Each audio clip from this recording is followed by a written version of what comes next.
बिहार में बच्चा बच्चा से पूछ लीजिए कि क्या होने जाएगा, नीतीश जी पे भरोसा है कि नहीं है। मोदी जी का गारंटी तो बहुत मजबूत वाला गारंटी है। ए मोदी जी के गारंटी वालों, क्या मोदी जी गारंटी लेंगे फिर से पलटेंगे कि नहीं पलटेंगे, जरा बता के दिखा दो, बताइए। मोदी जी के गारंटी वालों बताओ, बताइए पलटेंगे कि नहीं पलटेंगे मोदी जी का गारंटी। जब कर्पूरी जी जब आरक्षण बढ़ा दिए तो यही जनसंघ वाला ही ना कर्पूरी जी को मुख्यमंत्री पद से हटाया। कौन हटाया? और आप कहां बैठ गए? आप कर्पूरी जी का नाम लेते हैं और आप कहां बैठ गए मुख्यमंत्री जी। और हम कहना चाहते हैं, जो आप झंडा लेकर के चले थे कि मोदी जी को देश में रोकना है, आपका भतीजा झंडा उठा करके मोदी जी को बिहार में रोकने का काम करेगा। जब तक कोई स्टेबिलिटी नहीं रहेगी सरकार में, तब तक विकास संभव नहीं है। और हमको तो पीड़ा होती है जनता दल यूनाइटेड के विधायकों के प्रति, इस बात के लिए कि मुख्यमंत्री जी तो इधर से उधर भाग गुना कर लेते हैं, जो करना है कर लेते हैं, लेकिन जनता के बीच तो वहां विधायक के लोग न जाकर के जवाब देगा। तो इतना सब लोग का सहयोग रहा, कर्पूरी जी को भारत रत्न मिला, तो ये लोग तो भारत रत्न डील बना लिया। डील करने के लिए हमको वोट मिलेगा और डील कर लो, भारत रत्न दे देंगे, भारत रत्न दे देंगे, डील कर लो। सम्मान नहीं करते आप लोग, डीलिंग करते हैं, डीलिंग करते हैं। भाजपा के लोग सम्मान नहीं करते, डीलिंग करते हैं। नमस्कार, मैं अजय कुमार। आपने वह कहावत तो जरूर सुनी होगी कि जब विपरीत परिस्थितियां आती हैं तब वो अपने साथ तमाम अवसर भी लेकर के आती हैं। जिस अवसर को भुनाने का हुनर आता है वही बाजी मार ले जाता है। बिहार की विधानसभा में तेजस्वी यादव के साथ भी यही हुआ। बिहार विधानसभा में नीतीश कुमार ने तो फ्लोर टेस्ट पास कर लिया। यह होना था और स्वाभाविक तौर पर इसमें जीत नीतीश कुमार की ही होनी थी। 122 का आंकड़ा पार करना था, उन्होंने आसानी से पार कर लिया। मगर तेजस्वी यादव ने जिस अंदाज में भाषण दिया, उस भाषण को सुनकर राजनीतिक जानकार कह रहे हैं कि तेजस्वी यादव ने बाजी मार लेने वाला भाषण दिया है। यह भाषण एक राजनीतिक व्यक्ति के तौर पर उनके भीतर मौजूद काबिलियत को पेश करता है। तेजस्वी यादव के भाषण में नीतीश कुमार के खिलाफ बहुत तीखा व्यंग्य था, तो नौकरी और जाति जनगणना के मुद्दे पर बहुत बुलंद आवाज थी। तेजस्वी यादव के भाषण में आदर भी था, तो विरोधियों के लिए बहुत ज़्यादा गुस्सा भी था। तेजस्वी यादव ने ललकारते हुए कहा कि नीतीश कुमार कहा करते थे कि नौकरियां कैसे दी जा सकती हैं, क्या तुम्हारे बाप के घर से पैसा आएगा? हमने 17 महीना में यह करके दिखा दिया कि नौकरियां कैसे दी जाती हैं। नीतीश कुमार के लिए जो असंभव था, हमने वह करके दिखाया है। नीतीश कुमार थके हुए चल रहे थे, हमने उन्हें दौड़ाया है। हमने यह दिखाया है कि राजनीतिक इच्छा शक्ति किसे कहते हैं। भाजपा ने कभी जाति जनगणना की बात नहीं की, नीतीश कुमार ने जाति जनगणना की बात की है। हमारे पिताजी के साथ, मतलब लालू यादव के साथ वह बात किया करते थे। तो जब हम नीतीश कुमार के साथ आए तो नीतीश कुमार के साथ मिलकर हमने जाति जनगणना करवाई, आरक्षण का कोटा बढ़ा दिया। नीतीश कुमार के विधायक जब चुनाव में जाएंगे तो लोग पूछेंगे कि आप लोग पलट क्यों जाते हैं, तो पता नहीं नीतीश कुमार के विधायक क्या जवाब देंगे। मगर जब हमसे कोई पूछेगा कि हमने क्या किया है, तो हम कहेंगे कि हमने नौकरियां दी हैं, जाति जनगणना करवाई है। हम अपनी वैचारिक प्रतिबद्धता से नहीं हिलने वाले हैं। हमने खूंटा गाड़ दिया है। कांग्रेस, माले और राजद से बना महागठबंधन तानाशाही और संविधान विरोधी ताकतों के खिलाफ लड़ता रहेगा।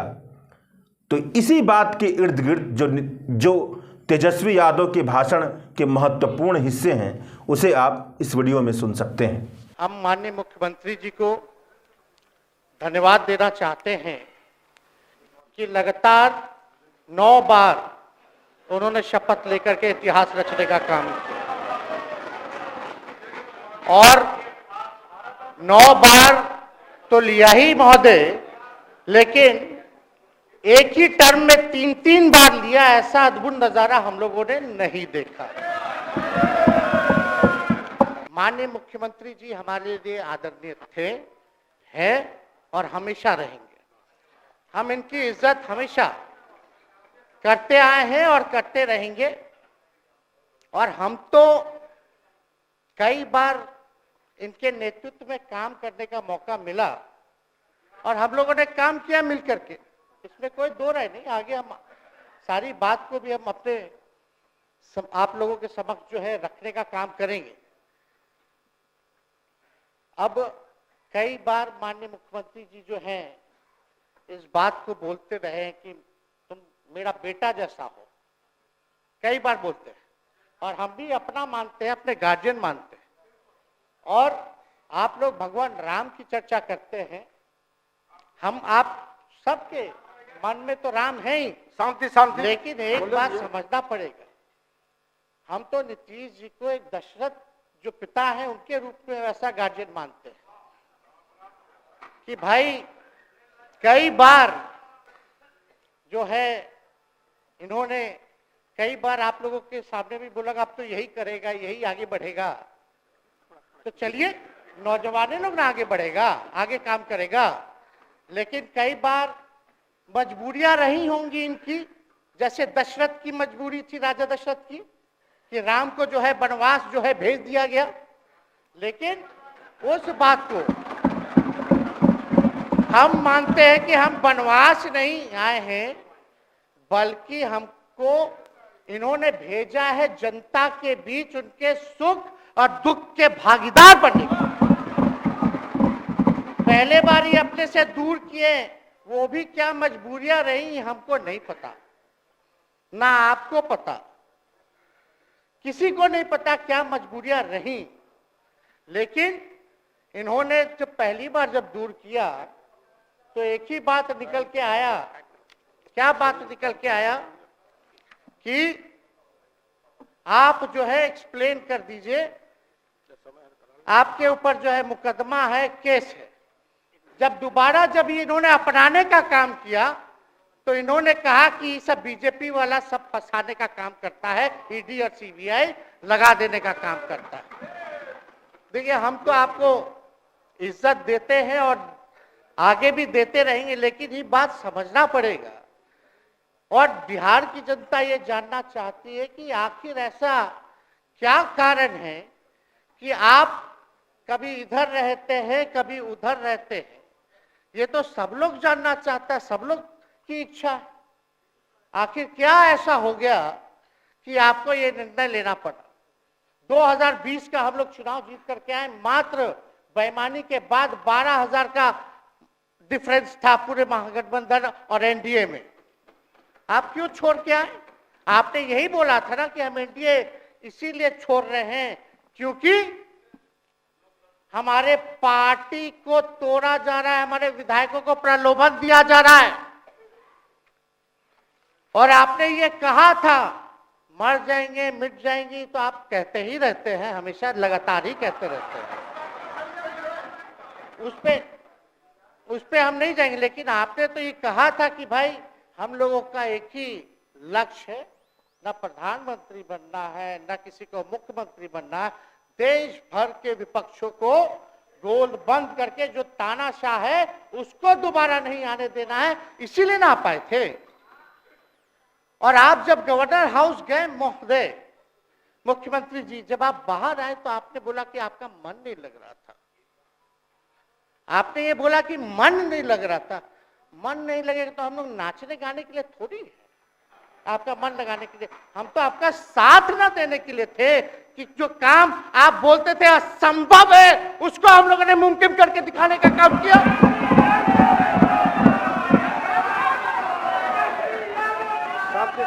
आपने 2020 के चुनाव में क्या कहा था? झूठ मत बोलिएगा। देखिए हम आप लोग से उम्र में छोटे, अपने बाप के पास से लाएगा, जेल से पैसा लाएगा, नौकरी बांटेगा, और संभव है, क्या बोले थे। और हमने उस समय चुनाव के दौरान रोजगार पर विशेष तौर पे हमने बोला था, हमने साइंटिफिक अध्ययन किया, रिक्त पदें हैं इतनी इतनी है, उसको हम लोग जो है भरने का काम करेंगे। मुख्यमंत्री जी, आप हमको बेटा कहे हैं, हम चाहते हैं कि आप लंबी उम्र रहिए और जो सिलसिला आपने चलाया था उसको जरूर आगे चलाइए, उसमें हमारा समर्थन रहेगा। रोजगार बांटिए, नौकरी बांटी जो गांधी मैदान से आपने ऐलान किया था, लेकिन केकई को भी पहचानिए, कौन कौन केकई बैठा हुआ है आपके पास। बिहार में बच्चा बच्चा से पूछ लीजिए कि क्या होने जाएगा, नीतीश जी पे भरोसा है कि नहीं है, वो क्या क्या शब्द का प्रयोग करेगी जो हम लेना नहीं चाहते। और मोदी जी का गारंटी तो बहुत मजबूत वाला गारंटी है। ए मोदी जी के गारंटी वालों, क्या मोदी जी गारंटी लेंगे फिर से पलटेंगे कि नहीं पलटेंगे, जरा बता के दिखा दो, बताइए। मोदी जी के गारंटी वालों बताओ, बताइए पलटेंगे कि नहीं पलटेंगे मोदी जी का गारंटी। और हम कहना चाहते हैं, जो आप झंडा लेकर के चले थे कि मोदी जी को देश में रोकना है, आपका भतीजा झंडा उठा करके मोदी जी को बिहार में रोकने का काम करेगा।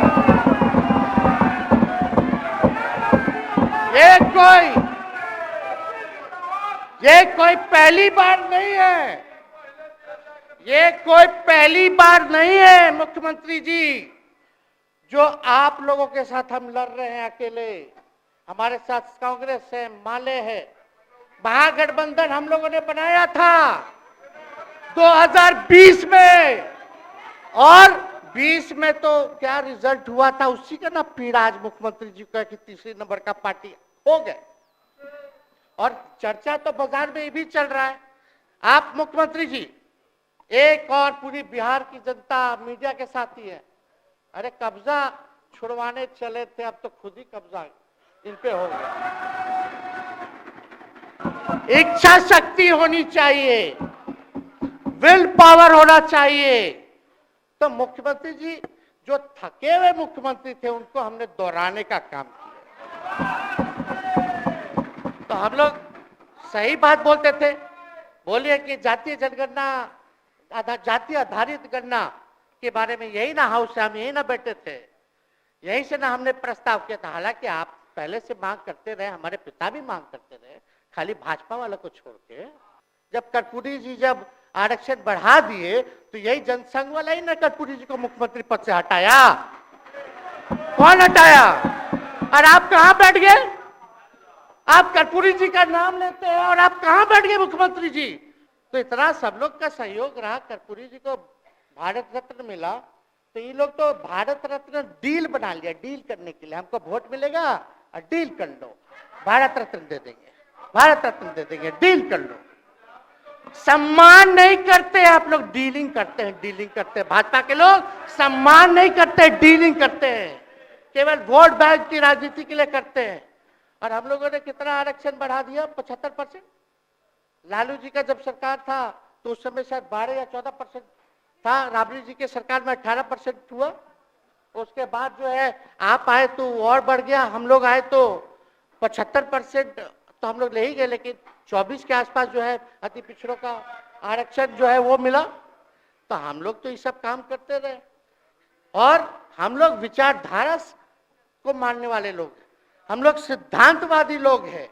एक जगह खड़े रहते हैं तो मजबूती के साथ खड़े रहते हैं, इधर उधर हम लोग नहीं करते हैं। तो इसलिए उपाध्यक्ष महोदय, हमको किसी बात का डर नहीं, फिक्र नहीं। जब तक कोई स्टेबिलिटी नहीं रहेगी सरकार में तब तक विकास संभव नहीं है। और हमको तो पीड़ा होती है जनता दल यूनाइटेड के विधायकों के प्रति, इस बात के लिए कि मुख्यमंत्री जी तो इधर से उधर भाग गुना कर लेते हैं, जो करना है कर लेते हैं, लेकिन जनता के बीच तो आप विधायक के लोग ना जाकर के जवाब देगा, आप ही लोग ना दीजिएगा। अब आपसे कोई पूछेगा काहे बताओ नीतीश जी 3 बार शपथ लिए, तो क्या बोलिएगा? तू गरियात रहला पहले, अब तू पढ़ाई करत रह, क्या बोलबो? हमने नौकरी दिया ही कहेंगे। क्या बात कर रहे हो? हाँ? तो